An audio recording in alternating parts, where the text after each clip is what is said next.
especializado en temas energéticos y acuerdos comerciales. Gracias por estar con nosotros un nuevo domingo en Políticamente Correcto, su programa de periodismo, análisis y conclusiones. En los últimos días hemos escuchado de parte del gobierno nacional una serie de mensajes alentadores que nos aseguran que la economía va por un buen camino. Pero más allá de estas versiones oficiales, es importante preguntarnos si este 2022 va a ser el año de la recuperación económica, no solo para las arcas fiscales, sino para las familias ecuatorianas. Los invitados que nos acompañan al panel de hoy despejarán estas dudas luego de analizar la data que nos presenta Claudia Roura. En efecto, Carlos, empecemos por citar como ejemplo 5 indicadores. El presidente Lasso dice que su prioridad es firmar todos los acuerdos comerciales posibles. Ya lo hizo con Chile. En marzo espera suscribir el de México, puerta de entrada para la Alianza del Pacífico. Para octubre se espera concluir con el TLC con China y se avanza en otro con Corea del Sur. La Cancillería celebra la ley que el Congreso de Estados Unidos propone para fortalecer su cooperación con Ecuador. La segunda señal tiene que ver con la renegociación de la deuda con China. Casi $5.000 millones cuyo 40% está atado al petróleo. La idea es romper esa cadena y que el servicio de estos préstamos sean similares a los créditos multilaterales con plazos e intereses menores. El tercer indicador es el precio del petróleo, más de $90 cada barril, cuando el presupuesto del Estado lo habría calculado en $59. También están los impuestos. El gobierno dice haber mejorado la gestión de la recaudación tributaria en un 19%. Solo en enero se recaudaron $827 millones por IVA y 467 millones por renta. En estas cifras no están aún los resultados de la reciente reforma tributaria. Finalmente, Lasso pronostica un fortalecimiento de la economía, aunque los organismos multilaterales apenas ubican a Ecuador por encima del promedio de América Latina, 2,6% según la CEPAL, 3,1% según el Banco Mundial y 3,5% según el FMI, y con un porcentaje menor al 4,1% del año pasado. Pero más allá de estas cifras, ¿podemos hablar de un mejor año económico cuando enero proyecta una inflación anual del 2,5%, la más alta desde el 2017? ¿O cuando a los ecuatorianos que ganan más de $2.000, es decir, la clase media, se les disparó el impuesto a la renta y la posibilidad de deducir los gastos personales se desplomó de los $14.575 anuales solo a $500? Y claro, está la frustración por el desempleo y la informalidad que tocan a 7 de cada 10 ecuatorianos, tema al que le vamos a dar fuerza en los siguientes bloques. Carlos, continúas. Bien, gracias Claudia por la exposición de esas cifras que son muy importantes a la hora de entender realmente qué tipo de año económico vamos a tener. Y empezamos este debate con el economista Landázuri. Economista, ¿estamos en la senda de la recuperación? Yo creo, Carlos, que esa pregunta tiene algunas aristas. Entonces, lo que yo he mencionado en varias entrevistas, en varios foros públicos, es lo siguiente. Veo que no están alineadas las herramientas de política pública con aquellos desafíos que el gobierno está planteando. ¿A qué me refiero? A que tenemos una mezcla extraña de populismo electoral con economía libertaria que para mí es absolutamente peligrosa. ¿Qué es un populismo electoral? Por ejemplo, el hecho de plantear acuerdos comerciales con China y subir los salarios sin ningún sustento o ponerles impuestos a las empresas para que compitan con el extranjero no tiene ni pies ni cabeza. Si es que nosotros planificamos abrir acuerdos comerciales, tenemos que entender, por ejemplo, que esa combinación mágica del mundo con hitos en la que ganas $500, el IVA está en el 12% y las cosas importadas son más baratas y todos tenemos empleo, no existe. Tenemos que entender los sacrificios que como sociedad tenemos que hacer, perdón la redundancia, para poder competir con éxito en un mercado internacional. Y eso significa eficiencia. Y la eficiencia partiendo del Estado, Carlos. No puede ser que un Estado siga manteniendo el gasto tan elevado y que tenga necesidad de seguir cobrando impuestos a la población. Tampoco tiene sentido que tú le apliques impuestos a una parte tan reducida sin distribuir la carga de manera adecuada. Sin combatir la informalidad. Entre otras Pero Osvaldo, cosas. tenemos jueces que piden más recursos. Tenemos ecologistas que piden no explotar los commodities para no dañar el ambiente, pero piden más recursos públicos. Tenemos los gobiernos seccionales que piden el IVA y que ya tienen el IVA y eso está desfinanciado, mejor dicho, le deja al gobierno sin liquidez. Entonces todo el mundo tiene una guerra de buscar recursos y obviamente que el gobierno, para no caerse, tendrá que responder a eso. Eso podría ser una respuesta sobre lo que usted dice, el populismo electoral. Lo cierto, Carlos, es que de todas maneras deberías alinear las decisiones. Si es que la decisión de subir el salario, que fue un ofrecimiento, y la decisión de subir impuestos, que incluso va en contra del ofrecido durante la campaña, es un debe, es decir, es algo que no se puede evitar, al menos deberías buscar que lo que sí puedes controlar vaya alineado a estas decisiones. Por ejemplo, brevemente, ¿qué? Por ejemplo, el gasto el que gasto. sí está en las manos del gobierno. Por ejemplo, la negociación de los acuerdos comerciales. Le hemos dicho al gobierno, si usted va a tener un problema de moneda con Perú y de salario, incluya esos temas en la negociación. Si no haces eso, Carlos, el reclamo lógico, es decir, no tiene sentido lo que estamos haciendo. Ahí hay unas ideas muy claras, Ana Patricia Muñoz, pero ¿había otra forma de corregir el déficit fiscal que esta reforma tributaria que, por ejemplo, ha golpeado a la clase media? Muchas gracias por la invitación. Creo que es importante, y Osvaldo mencionaba ya algo, distinguir entre las herramientas, los mecanismos, la política pública y los objetivos de política pública. Un tratado de libre comercio no es una herramienta, no es un objetivo per se. Una reducción del déficit, para mi punto de vista, es un mecanismo, no es un objetivo per se. El objetivo que queremos es un país más justo, más sostenible, más equitativo. Es un país que reconozca que el Ecuador es uno de los países que más decreció, del 7%, a causa en parte a la crisis, en el que la pobreza es donde más creció y si bien han mejorado estos indicadores, ya la pobreza bajó del 30% al 27%. Carlos, sigue siendo un retroceso de 12 años. Pero entonces, el gobierno no está planteando mal los objetivos. Lo que usted dice, el objetivo de ellos es cuentas fiscales, más no como mecanismo. Eso es lo que usted me trata de decir. Para mí es importante tener un equilibrio fiscal y una mejora de la calidad del gasto público, pero ese no es un objetivo per se. El objetivo inicial, por ejemplo, en el presupuesto era un déficit fiscal de alrededor de 3.600 millones de dólares. Se estima que eso se va a reducir a 2.000 millones de dólares. Para mí estamos avanzando quizás demasiado rápido en esa reducción del déficit. ¿Por qué? Porque no se están atendiendo las necesidades importantísimas. Solo hablemos de salud y educación. El presupuesto para salud de este año todavía es 500 millones de dólares. Pero Osvaldo nos dice que el gobierno no está controlando el gasto y ahí se va a ir mucho de ese gasto. ¿No es cierto, Osvaldo? Sí, es correcto. No sé si tomo la Sí, palabra. o sea, brevemente para poder plantear eso. Completamente de acuerdo con Patricia. Lo que sucede, Carlos, es que tú tienes que ser eficiente en el gasto. El controlar no se debe entender con que tú no tienes medicinas en los hospitales o no tienes agua potable en los colegios. Hay que ser muy cuidadosos.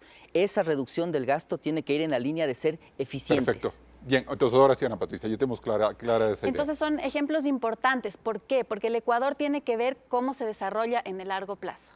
El Ecuador, Carlos, tiene récord en el número de días más largos en que las escuelas han cerrado, por muchas razones, pero en parte es porque la infraestructura no es adecuada y entonces el Estado no puede desentenderse aún en el momento en que estamos. Entonces, se han tomado medidas para reducir el déficit fiscal, creo que eso es importante. Ahora es importante enfocarse en un gasto público de calidad y en una política pública donde el Estado esté presente donde tiene que estar. Perfecto.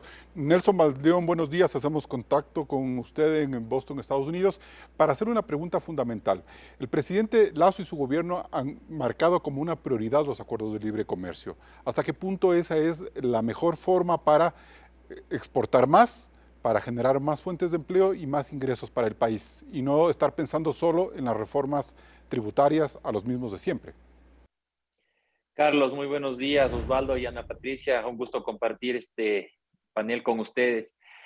Creo que los tratados comerciales no son la mejor solución en un momento dado donde la infraestructura del país, sus instituciones como el Consejo de Participación Ciudadana, la misma Asamblea, no están organizados y alineados para enfrentar un tratado comercial, sobre todo en estos momentos tan complejos de geopolítica internacional y que está basada prácticamente en lo que es la energía.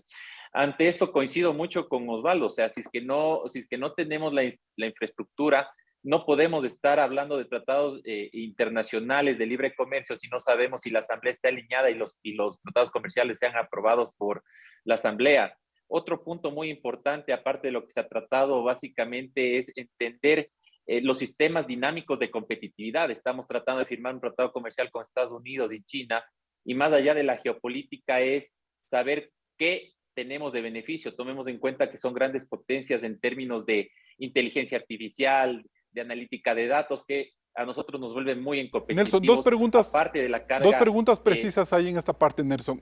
Cuando usted dice que tenemos que ver qué tipo de infraestructura institucional, en este caso, tiene el país para avanzar en los acuerdos comerciales, yo le planteo la respuesta y la reflexión que hizo el presidente de la República esta semana y que me parece interesante. Él dice, bueno, en algún momento tenemos que empezar a hacer acuerdos comerciales. Si estamos esperando que llegue, como decía Osvaldo Landazuri, el mundo con hitos, seguramente nunca vamos a tener acuerdos comerciales, y hemos visto lo que ocurrió con el acuerdo con Estados Unidos, que 15 años después estamos esperando eso, y vemos que, por ejemplo, el tema de migración se perdió por haberlo hecho tarde con la Unión Europea. Entonces, ¿por qué seguir pensando en que si no tenemos la infraestructura no es posible tener un acuerdo comercial? Porque de alguna manera, en algún momento dado, si no están alineados todos los stakeholders o las partes interesadas, no va a salir el tratado comercial. En algún momento dado, mira lo que está pasando en el tema extractivo, se han promocionado inversiones, se ha llegado a campos para explorar, y después de 2, 3 años te sale una corte constitucional donde te dice ya no puedes estar presente ahí, te toca salir, y luego vienen los litigios internacionales. Entonces, yo creo que esa alineación de stakeholders es muy importante para poder tener y no terminar con el tiempo defraudados de que fue un tratado invalidado. Entonces, yo creo que desde esa perspectiva, yo no digo que se espere. Por ejemplo, el tema de la promoción de productos, el tema de exportar más, creo que es importantísimo para la generación de empleos que necesita el país. Bien, y con estas primeras reflexiones nos vamos a un corte comercial. Sigue el debate aquí, económico en Políticamente Correcto. Recuerde que Políticamente Correcto se retransmite en Radio Suceso 101.7 FM Quito. Regresamos enseguida con más de este análisis. Seguimos en Políticamente Correcto. Nelson Baldeón, el petróleo está ya por encima de los $90. ¿Estamos a las puertas de un nuevo boom? No, estas son circunstancias geopolíticas. Recuerde que por el tema de la reducción de consumo por la pandemia se tuvieron que cerrar varios campos y por ende no se ha generado, el precio no termina siendo real. Ahorita es cuestión de oferta y demanda debido a la reactivación. Entonces, lo que sí se puede esperar es que si es que se genera una guerra en Ucrania, pues se esperaría un $120 del precio por barril. Entonces, eso es circunstancial, es coyuntural a este momento. Entonces, Nelson, ¿no sería lo responsable este momento, por ejemplo, plantear al gobierno que recalibre la economía en función de esa ventaja en el tema del petróleo como para, no sé, aminorar algunos otros temas internos?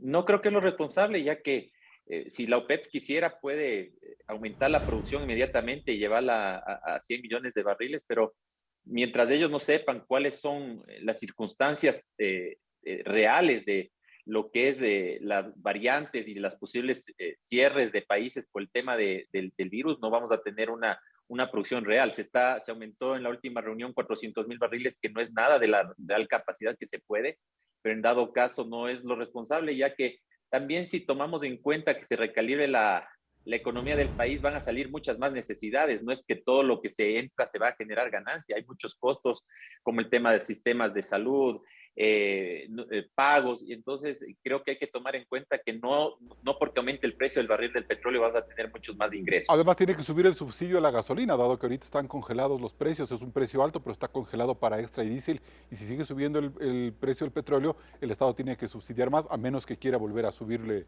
nuevamente las franjas, ¿verdad? Exactamente, hay que tomar en cuenta que la dinámica de sistemas que tiene el sistema petrolero ecuatoriano ya es bastante antiguo, y por ende en la modernización pues hay que mantener sistemas obsoletos que es un costo grande de mantenimiento, y por ende esos costos se van transfiriendo justamente a demandar más recursos para poder soportar ese incremento de demanda. Perfecto, bien. Gracias, Nelson. Osvaldo Landazuri, esta semana el presidente de la República dijo que, por ejemplo, no se esperaba nuevos endeudamientos a mediano plazo en este año. y que él consideraba que el país estaba en una buena situación económica. Este es un momento como para hacer algún giro de timón desde el gobierno, por ejemplo, repensar nuevamente esta reforma tributaria por la forma en la que entró y por el golpe que ha significado para las clases medias el alto pago de impuesto mensual. Yo, Carlos, coincido en que, en resumen, los números fiscales se ven más estables, pero se ven más estables fundamentalmente por dos coyunturas, que es la reforma tributaria, por un lado, y el otro, el precio del petróleo. Es decir, no hay nada estructural detrás que nos estabilice como economía. Tienes pendiente una gran reforma laboral, el empleo me parece que es una bomba de tiempo. De eso vamos a hablar en el siguiente bloque. Tienes pendiente la seguridad social, eso es algo que no se sostiene, es algo que tenemos que entenderlo como ecuatorianos, y entonces hablar de que está bien la economía es una verdad a medias. En resumen, lo que tú tienes es mejores coyunturas, y respondiendo ahora sí tu pregunta en términos específicos, sigo insistiendo en que no están alineadas las decisiones. Por ejemplo, ¿cuánto crees que pagan en IVA los países que tienen más acuerdos comerciales que el Ecuador? Pagan 50% más de IVA, 19% en Colombia, en Uruguay 22%, el Ecuador 12%. Probablemente tengas que canjear ciertos impuestos. Si es que tú quieres abaratar las importaciones, probablemente tendrás que subir el valor agregado. Por eso es que yo había sugerido, incluso cuando Lasso ofrecía en su campaña no subir impuestos, yo le veía como algo muy difícil, pragmáticamente. Yo siempre me mantuve, pero hacerlo de manera alineada. O sea, ¿qué era preferible, subir el IVA a subir como subieron el impuesto a la renta, que afecta a 4% de la población, según el presidente, los que más tienen más paguen? Y para mí sí era preferible subir el IVA.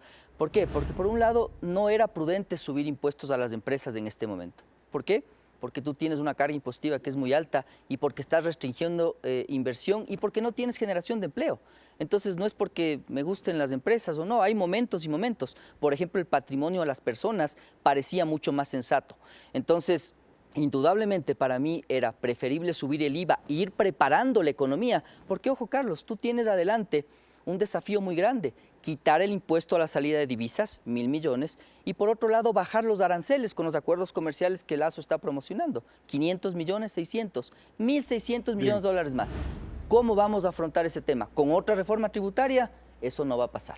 Ahora, Ana Patricia Muñoz, ¿cuánto ha sido en realidad el golpe a la clase media en materia de impuestos? Porque el presidente ha dicho, es solo el 4%, una persona que gana sobre los $3.000 en este país es un privilegiado, por lo tanto, está bien que pague más. Me parece que es discriminatorio ese razonamiento, pero bueno, en eso terminó.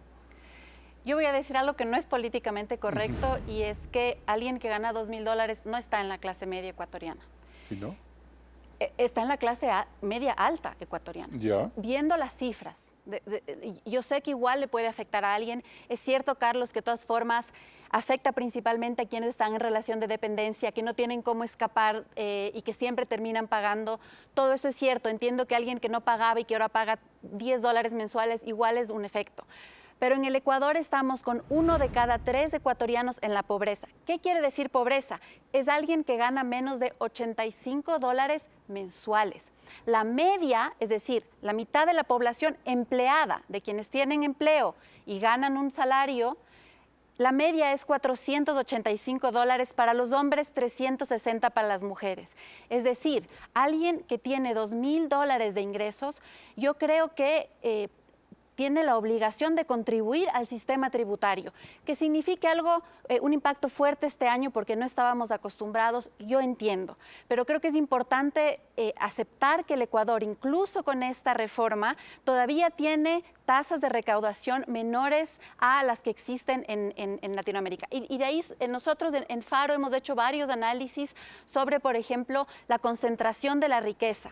Y ahí lo que se ve es que en el Ecuador el 10% más rico concentra el 87% del patrimonio. Eso quiere decir que fue acertado la arquitectura tributaria del gobierno en esta reforma. Yo coincido con Osvaldo que fue acertada la parte del patrimonio a las personas naturales, porque está llegando a quienes tienen más de $1 millón.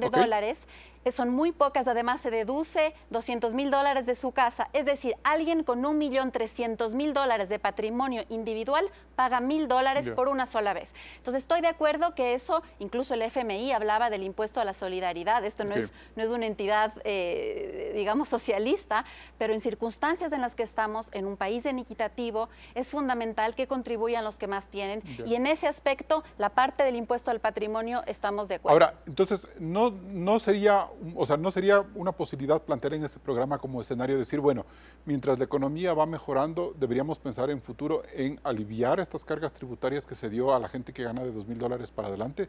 ¿No debería ser eso un objetivo a mediano plazo, Ana Patricia? A ver, yo creo que incluso en un escenario de negociación en la Asamblea, como debió haber sido, es que ese fue el problema, esa tabla se pudo haber mejorado. Creo que hubo cambios muy drásticos. ¿Por qué, Carlos? Porque se cambió las deducciones que todavía existen, porque se las asume como crédito tributario, se cambiaron los rangos y hubo como 3 cambios en uno. La obligación de la Asamblea era presentar una alternativa y un punto medio. Entonces, claro, eso no ahí fue un desastre. Ahora, un tema que me parece fundamental, ¿hay que preocuparse por los niveles de inflación que se están reportando en enero del 2,5% o no hay que darle mucha bola a ese problema? Todavía, según las cifras oficiales y el target, el objetivo de 2% para este año es manejable, es incluso menor a los Estados Unidos, que han estado viendo tasas mucho más altas de inflación. Yo creo que todavía no es una señal de alarma en el Ecuador. Perfecto. Para irme a corte, Nelson Baldeón, ¿le preocupa la inflación en el país y el sistema tributario cómo está delineado en este año? Es preocupante porque las cadenas de suministro globales han hecho que suban mucho de los productos, y eso básicamente merma capacidad adquisitiva de todas las personas, y eso sigue empobreciendo a la gente, y eso puede detonantes sociales en el país que en este momento no los necesitamos. Y también son mensajes que se mandan a los inversionistas extranjeros que siguen viendo cargas tributarias que no les permite generar rentabilidad para justamente justificar las inversiones que se pueden hacer en el país. Entonces, creo que de alguna manera, viéndolo desde la óptica desde afuera, tener más cargas tributarias, más reformas fiscales en un periodo de planeación de temas mineros, petroleros o de grandes inversiones, que te pongan más impuestos a algo que ya estaba planteado, es supremamente difícil tomarlo en cuenta en el país para generar grandes inversiones masivas como se necesitan en el Ecuador y un crecimiento de por lo menos un 5.5% que se necesita. Bien, exactamente. Nos vamos a un corte comercial y recordemos, el país necesita crecer al 5%, no al 3.1 o al 3.5 como un gran objetivo. Nos vamos a un corte comercial, seguimos en Políticamente Correcto. Y cuando volvamos hablaremos del tema más importante de la reactivación económica, la generación de empleo. ¿Este 2022 habrá más fuentes de trabajo?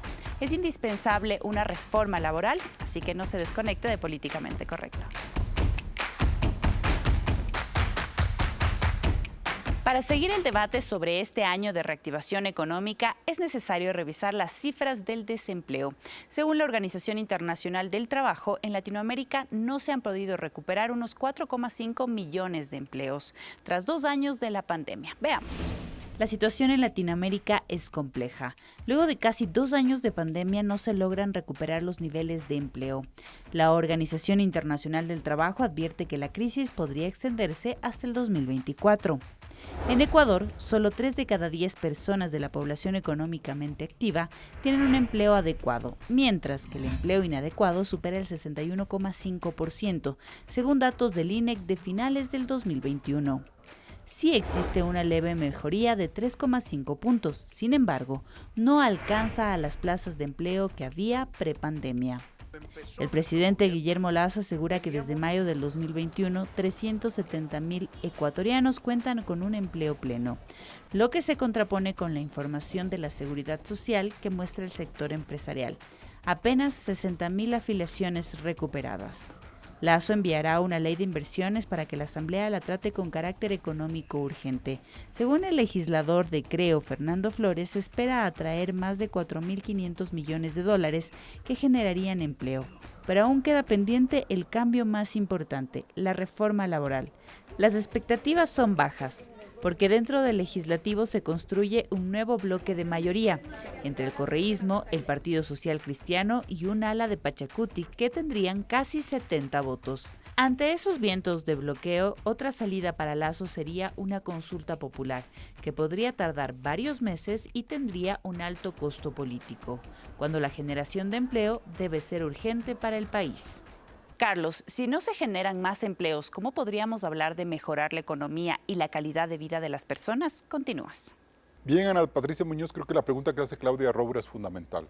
O sea, ¿cómo podemos hablar de recuperación económica si postergamos la reforma laboral? Es fundamental y como ella ha mostrado, si bien hay una leve recuperación que hay que celebrar, todavía no estamos de niveles prepandemia. Y no solo hay que ver a la cifra de empleo adecuado, que está alrededor del 34% ahora, sino la del subempleo. Y en el subempleo ahí no ha habido mucha mejora. Estamos todavía en el 23%, comparando, por ejemplo, al 12% que se tenía en el 2014. Entonces, son situaciones realmente preocupantes que requieren, ojalá, ahí sí, que se unan las voces en el Ecuador para lograrlo. Una pregunta, perdón que le interrumpa, Ana Patricia. Esas buenas cifras de subempleo del año 2014, que me supongo significarán un buen empleo adecuado en ese año, ¿era un empleo productivo o era un empleo por una gran presencia del Estado como rectora de la economía? Bueno, en la economía, si el Estado gasta en general en la ecuación del Producto Interno Bruto, eso influye también para que se reactive y se genere empleo, no solo el empleo público. Entonces, parte es esto. Pero también es cierto que no se logró reformar estructuralmente la dinámica del empleo. Era un empleo muy volátil, ¿no es cierto? Porque, por ejemplo, Exacto. si vemos el sector informal, siempre se quedó en tasas muy elevadas y eso es cierto en toda América Latina. Ahora, nosotros desde Faro ya en el 2019 publicamos un informe que se llamaba Nueva Evidencia para la Reforma Laboral. Pensando que entonces iba a haber ya una reforma laboral, hicimos cerca de 50 conversaciones y grupos focales para ver qué se necesita para que ese empleo estructuralmente sea uno estable, en buenas condiciones y con los beneficios que los ecuatorianos y ecuatorianas ¿El país está en merecen. condiciones este momento para debatir ese tema o cree usted que no va a ser el año 2022 el año en el que todos nos pongamos de acuerdo alrededor de cuál es la mejor fórmula de empleo que necesitamos? Esa es la pregunta del año en un país con tan baja institucionalidad, donde la discusión de la ley en la Asamblea no ha seguido su curso y donde bien se decía en el reportaje, la ley que va a ingresar próximamente como económica urgente va a ser la de promoción de inversiones y no escuchamos todavía un plazo sobre la reforma laboral. Tuvimos ya, por supuesto, en ese intento inicial donde se rechazó en el CAL algunas ideas de hacia dónde iría una ley propuesta por el gobierno y esperaría yo que se tomen el tiempo para generar acuerdos con varios sectores. Osvaldo Landázuri, ¿cómo logramos hacer esa pedagogía?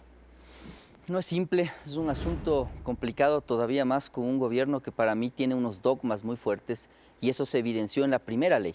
Es decir, aquella ley que tenía varios temas y que ustedes recordarán que proponía incluso indemnizaciones del trabajador hacia el empleador. Bueno, pero eso es ser un error menor. Lo que digo, bueno, sí, hay un dogma en el gobierno, pero también hay un dogma en Pachacútec, hay un dogma en el correísmo, hay un dogma en los socialcristianos. Sí. Entonces, son políticos dogmáticos y así no avanzamos, Eduardo. Hacia allá iba. Entonces, continuaba la exposición diciendo, por el otro lado tienes la pregunta que hace Carlos es real. Si tú te fijas en el año 2014 y toda la inversión que vino, lo que se hicieron en el Ecuador fueron centros comerciales. En resumen, fue comercio cuando la economía se achicaba porque el precio del petróleo disminuía o porque ya no tenías los mismos ingresos, esos empleos se perdieron.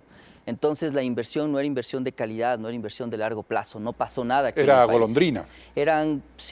Tal vez el golondrina en finanzas se conoce a otra cosa, pero algo parecido a esos capitales golondrinas que están un ratito y luego se van. Pero lo cierto es que al final, Carlos, lo que yo iba diciendo es que los dogmas que tienes aquí, de lado y lado, realmente son los que a mí me molestan tanto. Es decir, has movido el péndulo desde lo de Correa, que el Estado era todo y que los sindicatos no te aceptan absolutamente nada, hacia el otro dogma, el dogma en el que crees que el mercado y solo los números fiscales te van a solucionar el problema. Es verdad a medias, es decir, hace falta un Estado fuerte en salud, en educación, ahora, que esté velando por la tranquilidad social. Difícilmente ninguna fuerza política se va a jugar, se va a mojar el poncho por una reforma laboral que implique algunos temas complicados para la sociedad. ¿Qué podemos esperar? ¿Usted cree que este 2022 sea el año de la reforma laboral de alguna manera? ¿Sabes lo que yo hubiera esperado, Carlos? Que si es que esto estaba así, al menos no subir el salario, por Dios. O sea, al menos debatir mejor ese tema. Es decir, va el comentario a que si tú ves un entorno tan complicado, no le compliques más. Es decir, lo que hoy deberíamos tratar de hacer como gobiernos, de mi óptica, es de entender una visión más abierta, salirse de esa burbuja, entender que la realidad tiene distintas aristas, distintas visiones, y por lo tanto las decisiones deben ser de otro estilo. Entonces, lo que yo esperaría es que si estás complicado acá, no le compliques más acá. Es decir, no le subas el salario, no le pongas más impuestos a las empresas, porque lo que haces es avivar esta llama de desempleo y subempleo que en el Ecuador está. Bueno, ahí había una promesa política electoral. Nelson Baldeón, ¿los acuerdos comerciales requieren de un país con nuevas reglas en su fuerza de trabajo y en su manejo de innovación y tecnología? ¿Eso deberíamos entenderlo? Claro que sí, es sumamente importante. Justamente en el tema del salario, somos un salario extremadamente alto en Latinoamérica, de $420, más las cargas que existen, más reparto de utilidades. Entonces, eso hay que tomar en cuenta en un tratado comercial, que somos incompetitivos para mandar el producto hacia afuera, pero seríamos muy atractivos para volvernos nuevamente centros comerciales donde vamos a importar una gran cantidad de producto barato de cualquier país que venga, porque, por ejemplo, México son economías de escala, China estamos hablando de economías de escala, que aparte de eso, que tienen mano de obra barata, producen con nuevas tecnologías, robots, inteligencia artificial, big data, que realmente les permite ser extremadamente eficientes, y eso creo que no lo hemos tomado en cuenta. ¿Cómo vamos a competir ante esas tecnologías disruptivas que ya van muchos años, donde profesionales de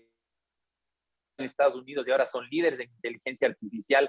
¿Cómo nos vamos a volver productivos justamente para poder competir ante esos costos? Una demostración de ellos, más allá, creo que vi un análisis que tenía Expoflores, un producto tan llamativo del Ecuador en Estados Unidos como son las flores. No teníamos aviones, pero las cargas de flores de Colombia salían miles de cantidades de vuelos porque son competitivos. Entonces yo creo que hay que reflexionar cómo a través de procesos productivos basados en tecnología se reducen costos que no sé cómo se están tomando en cuenta. Entonces, Nelson, sí, creo que sí. Hay una cosa, podemos decir que los acuerdos de libre comercio por la estructura económica del Ecuador facilitan una mayor producción en la agricultura, por ejemplo, involucrar a los campesinos en mayores siembras para exportar más. ¿Podría ser ese un tema importante que debemos destacar? Supuestamente el crédito de 1% a 30 años sería lo ideal para producir mejor en algo que sabemos hacerlo, pero lastimosamente no vemos la capacitación para los mismos agricultores en nuevas tecnologías para producir más y mejor. Y sobre todo hay que pensar en un tema de producción que es el cambio climático. Nuestros suelos no van a ser los mismos a través del cambio climático. Hay heladas cada vez más fuertes que se pierden producción, y por ende debemos recurrir más a la tecnología y sobre todo en los acuerdos comerciales tener claro la transferencia de tecnología, que es lo que necesitamos para competir en un mundo globalizado y que se propone a través de la política del presidente Lasso para que justamente podamos entrar a competir a igualdad de condiciones con monstruos como lo llamo yo, como China o en el caso de México.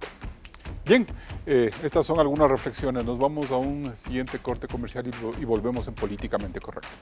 Dentro del análisis económico es necesario revisar cuánto afectará al país que se paralicen concesiones mineras y petroleras. Regresamos a Ecuador en materia minera y petrolera, dos actividades fundamentales para que el Estado pueda percibir rentas, pero que están sometidas a un sinnúmero de presiones.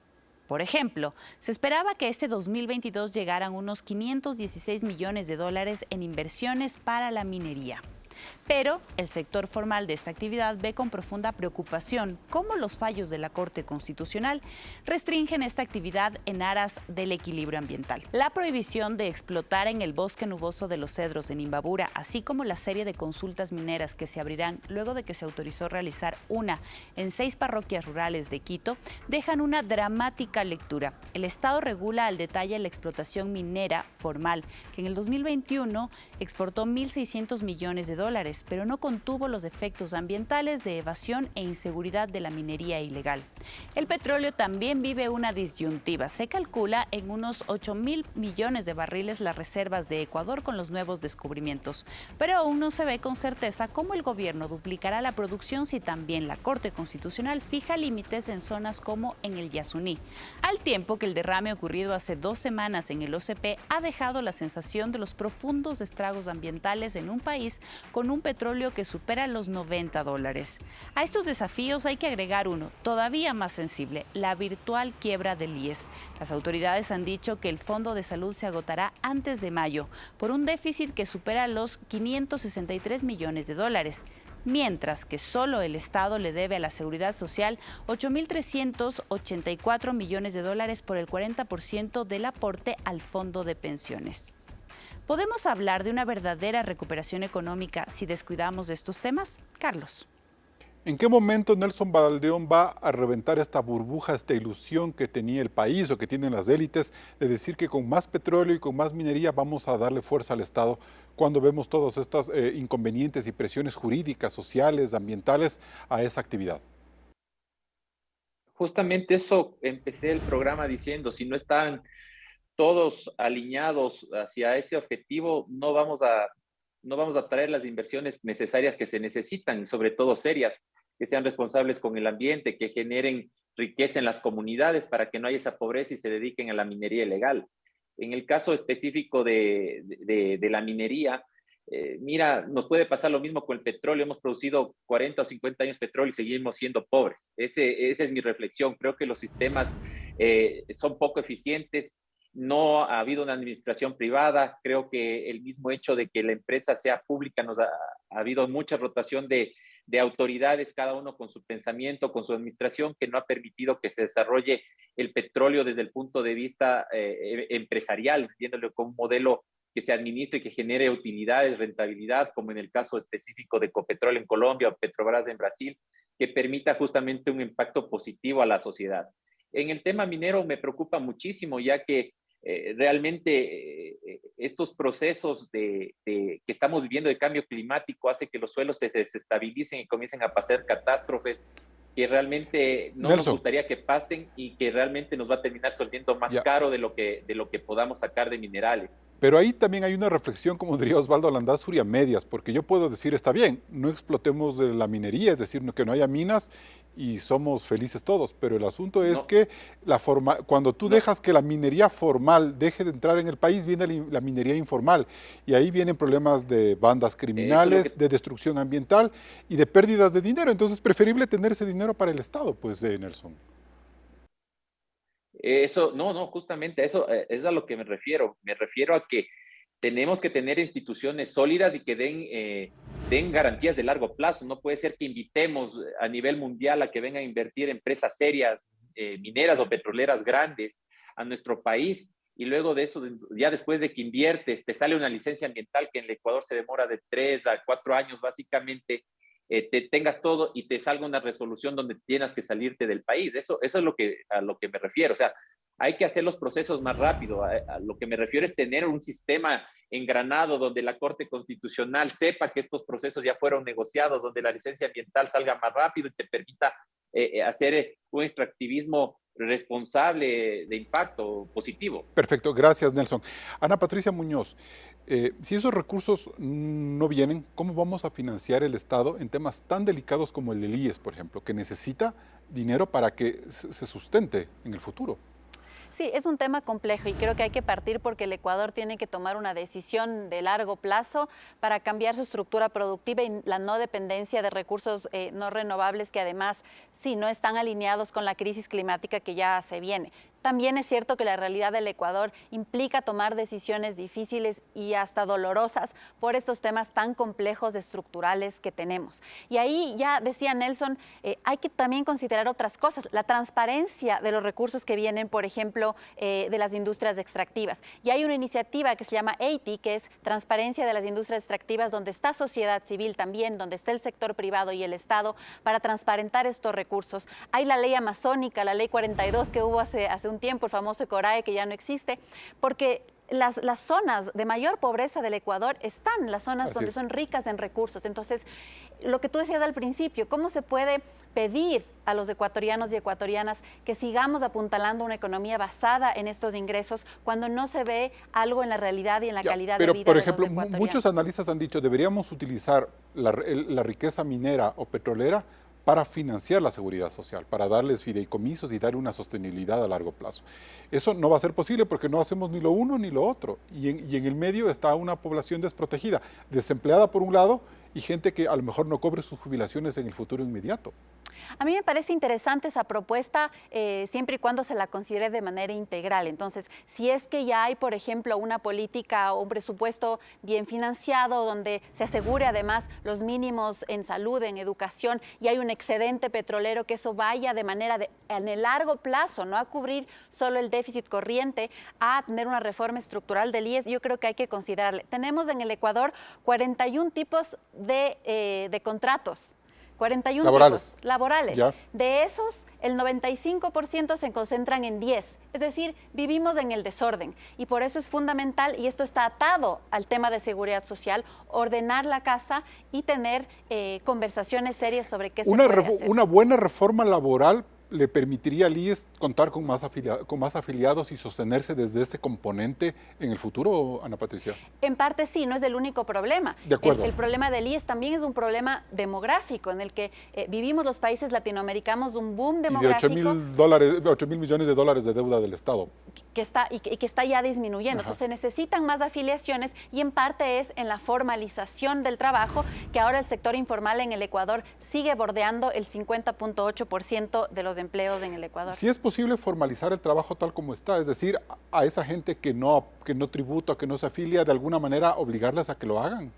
Es posible. fundamental, Pero es es posible, fundamental digo, si para- estamos en condiciones de hacerlo. Es posible, yo creo que parte de eso es tener ya reformas de industria y de producción, y otra es una reforma laboral sensata. Perfecto. Osvaldo Landazuri, entonces significa que mientras no nos pongamos de acuerdo en qué hacer con nuestros commodities, la empresa privada, cualquiera que fuera, va a tener que seguir en el futuro alimentando al Estado, porque necesitamos cubrir el déficit fiscal, necesitamos más políticas de bienestar y bonos, entonces el Estado tiene que seguir cobrando impuestos a los formales y a las empresas. A ver, yo creo, Carlos, que este es un asunto que nos lleva a pensar incluso en cómo estamos eligiendo la clase política, y vas a ver a dónde quiero llegar. Si es que tienes un presidente que se alía con Pachacutic, por ejemplo, alguna concesión tendrás que hacer. Es decir, es una decisión delicada. Entonces, me parece que en esa línea, las decisiones que el presidente ha tomado respecto a lo político, es decir, separarse de su socio social cristiano, asociarse con Pachacutic, le van a requerir ciertos compromisos, y esos compromisos están relacionados con lo que tú comentas, es decir, con la extracción. Yo personalmente creo, no soy un experto minero, pero creo que una fiebre del oro no le para a nadie. Es decir, cuando hay oro en algún lado, la economía, los libros, las escuelas de negocios me han enseñado, va la gente a sacar eso de manera formal o de manera informal. Lo mejor sería dialogar de manera sensata entre todos los actores, pensando en que si es que hay oro en un sitio, ese oro va a ser extraído. Y por lo tanto, lo mejor es hacerlo de manera formal. Pero para eso, otra vez, lo que necesitas es acuerdos mínimos, pero acuerdos mínimos en marcos generales. Y eso, Carlos, te lleva a pensar en el famoso empleo y en la seguridad social, porque es parte de los acuerdos que tienen que existir. Porque yo como financiero, como financista, no me siento muy cómodo pensando en que tú, por ejemplo, estés financiando seguridad social con minerales. Me parece que puede ser una primera etapa interesante, temporal, pero tú tienes que hacer una seguridad social que se financie ella mismo, que Exactamente. tenga sentido. Que tenga más empleo, por ejemplo. Exacto. Y para eso yo veo una discusión absolutamente simple aquí en este país, Carlos. Todavía se mantienen hablando de que cuánto está recibiendo de esta inversión el IES, cuando lo que te preocupa en seguridad social es primero la seguridad, luego la liquidez y por último la rentabilidad. Entonces, combinar riesgos, como ha pasado con el BIES, en donde dices, va a ser buenazo prestar la plata a los afiliados en préstamos hipotecarios. Estás combinando dos riesgos que en Claro. finanzas no se El comparten. empleo se vino abajo y se le evaluó la cartera de morosidad. Y eso es lo que tiene que corregirse. Claro. Y entonces ahí te das cuenta que la discusión tiene que ser mucho más profunda, mucho más técnica para poder tener resultados adecuados. Bien, nos vamos a un siguiente corte comercial. Seguimos en Políticamente Correcto. Entramos en etapa de conclusiones. Osvaldo Landázuri, ¿es políticamente correcto suponer que este 2022 será el año de la recuperación económica? Desde mi óptica no, me parece que todavía hay mucho camino por recorrer en cuanto a generación de empleo, en cuanto a estrategias de desarrollo y acuerdos políticos mínimos que nos permitan entender un país equitativo, un país incluyente, que no solo esté considerando aquellos sectores que pudieran ser ganadores en una determinada decisión, sino el avance de una sociedad que requiere justicia. Nelson Baldión. Yo creo que este año no será el de la recuperación. Yo creo que este año tenemos que aprovechar para poder formar las estructuras necesarias para atraer la inversión masiva que necesita el Ecuador, para poner la institucionalidad en regla y que todos se alineen hacia un propósito de país que nos permita a todos los ecuatorianos tener trabajo, seguridad, empleo, y que todo nos permita un convivio en un país de todos. Ana Patricia Muñoz, ¿qué es lo políticamente correcto? Lo políticamente correcto para este año es sí, ser fiscalmente responsable, pero no olvidarse que tener un país más equitativo es un imperativo moral, que tenemos que pensar en políticas públicas de largo plazo, que pensemos en la sostenibilidad, en la inclusión y también en la institucionalidad. Y bien, estamos en febrero y se avisora ya un panorama político tenso, donde el bloqueo será una constante dentro del debate de los temas urgentes que tiene el país. El presidente Lasso tendrá que lidiar con ese karma mientras se enfoca en lo verdaderamente importante, la recuperación económica, pues en este tema es en donde radicará no solo la estabilidad política de su gobierno, sino la trascendencia como mandatario. Lasso no representa precisamente un proyecto político de extracto popular. Es un presidente que supo sintonizar con las clases medias, muchas de ellas vulnerables y empobrecidas, y a las que tiene que atenderles con soluciones innovadoras y desde una visión productiva. Pues si no lo hace, vendrá el desgaste en las encuestas. No se trata de poner en duda que el orden fiscal es fundamental en la ruta hacia el crecimiento. El problema está en que muchos sectores asemejan y asumen que esta estabilidad corre por cuenta de los ciudadanos de siempre, mientras hacemos muy poco por combatir la informalidad de la economía, haciéndole el juego a una minería ilegal que se burla del activismo ambiental o a los evasores de siempre. Hasta el próximo programa. Con estas reflexiones cerramos este programa de Políticamente Correcto. Recuerde que tenemos una nueva cita el siguiente domingo. No se desconecte de la señal de Coavisa. Enseguida viene esta semana su resumen de noticias.